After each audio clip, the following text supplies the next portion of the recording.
নিজেকে যৌন ফিটনেস হিসেবে প্রতিষ্ঠিত করার জন্য বা গড়ে তোলার জন্য অনেক অবিবাহিত যুবক বা বিবাহিত যুবকদের একটা স্বপ্ন থাকে। 5টি বৈশিষ্ট্য বা 5টি পদ্ধতির কথা আলোচনা করব, যেই 5টি যদি আপনি মেনে চলতে পারেন, আপনি দাম্পত্য জীবন বা সেক্সুয়াল লাইফে আপনি ফিট হিসাবে নিজেকে পরিচিত করে রাখতে পারেন বা ধরে রাখতে পারেন। এইটার জন্য প্রয়োজন প্রথমে হচ্ছে নিজেকে স্বাস্থ্যসম্মত খাবার খাওয়া, যেই খাদ্যগুলো আপনার জানা মতে ভেজাল নাই, বিশেষ করে ফাস্টফুড, জাঙ্ক ফুড, এই খাদ্যগুলোকে অ্যাভয়েড করতে হবে।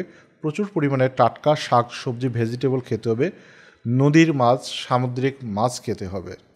2 নম্বর পয়েন্টে হচ্ছে যে নিয়মিত খেলাধুলা অথবা ফ্রি হ্যান্ড এক্সারসাইজ বা সেক্সুয়াল এক্সারসাইজের মধ্যে কেগেল এক্সারসাইজটাকে অনুশীলন করতে হবে।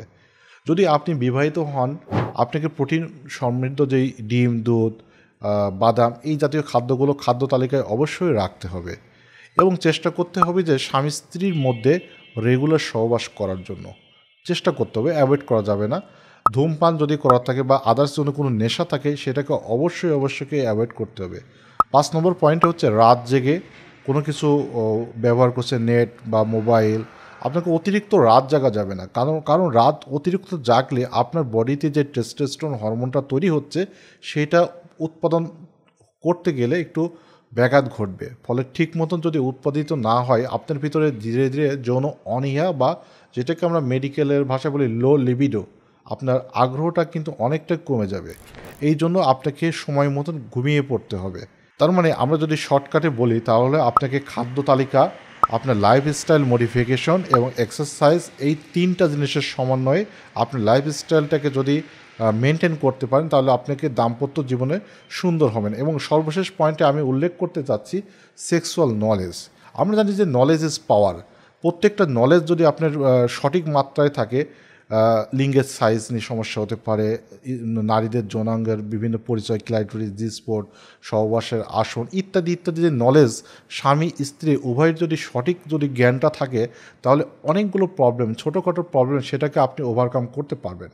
যেমন হতে পারে আপনার যেটা রোগ সেটাকে গুরুত্ব দিচ্ছে না, প্রবলেম হতে পারে, অথবা আপনার এটা রোগ না, আপনার লিঙ্গের সাইজটা সঠিক আছে, কিন্তু আপনি নিজেকে দীর্ঘদিন ধরে একটা হীনমন্যতায় সাফার করছেন যে এটা আপনার অসুখ। লিঙ্গের সাইজটা সঠিক থাকা সত্ত্বেও অনেক পেশেন্ট নিজেকে যৌন রোগী মনে করে। এইটা যদি ওভারকাম করতে পারেন, তাহলে আপনি দাম্পত্য জীবনে নিজেকে ফিটনেস হিসেবে গড়ে তুলতে পারেন। তার মানে ফিজিক্যাল ফিটনেস এবং মেন্টাল ফিটনেসের দুইটার সমন্বয়ে আসলে সেক্সুয়াল লাইফে ফিটনেসটা বজায় থাকে। এছাড়াও কিছু অ্যান্টিঅক্সিডেন্ট সমৃদ্ধ যে সমস্ত খাদ্যগুলো আছে, বিশেষ করে রঙিন শাকসবজি, ফলমূল হতে পারে, vitamin A, vitamin E, vitamin C, zinc tablet ইত্যাদি, এই জিনিসগুলো যদি কেউ একটু খেতে পারে, বা খাদ্যের মাধ্যমে হোক বা ওষুধের মাধ্যমে হোক, তাহলে তার দাম্পত্য জীবনটা সুন্দর থাকবে বা সেক্সুয়াল ফিটনেসটা তার দীর্ঘদিন পর্যন্ত, তার বৃদ্ধ হয়ে গেলেও তার জিনিসটার ভিতরে বজায় থাকবে। আশা করি বুঝতে পেরেছেন। আজকের ভিডিওটা এখানে শেষ করছি। আল্লাহ হাফিজ।